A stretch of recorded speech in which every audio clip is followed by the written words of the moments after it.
বিবেকানন্দ সংঘের উদ্যোগে শনিবার থেকে শুরু হলো 6 যুবা কাপ ক্রিকেট টুর্নামেন্ট। শনিবার এই টুর্নামেন্টের উদ্বোধন করলেন প্রদেশ বিজেপি সভাপতি রাজীব ভট্টাচার্য। সঙ্গে ছিলেন আগরতলা পুর নিগমের মেয়র দীপক মজুমদার সহ স্থানীয় কাউন্সিলর অঞ্জনা দাস। সঙ্গে ছিলেন বিবেকানন্দ সংঘের প্রতিনিধিরা। অতিথিদের বিবেকানন্দ সংঘের তরফে সংবর্ধিত করা হলো।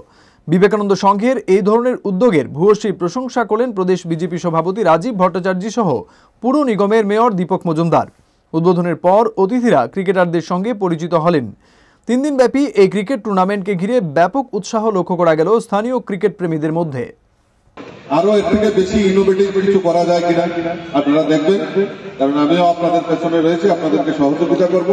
তো কথা না বাড়িয়ে আমি আবারও সবাইকে অনেক অনেক শুভেচ্ছা জানাচ্ছি এবং এই কয়দিন আমরা সবাই মিলিতভাবে আনন্দ উৎসব করব। আমরা যাতে পরিবেশ নষ্ট না হয় তার দিকে আমাদের সবার দৃষ্টি আকর্ষণ রাখতে হবে, সবার নজরে রাখতে হবে। আমার আলোচনা শেষ করে আমি বলবো, খেলা পরিচালনার ক্ষেত্রে অনেকটা টাইম হয়ে গেছে, সবাই আমরা মিলিতভাবে আনন্দ উপভোগ করবো।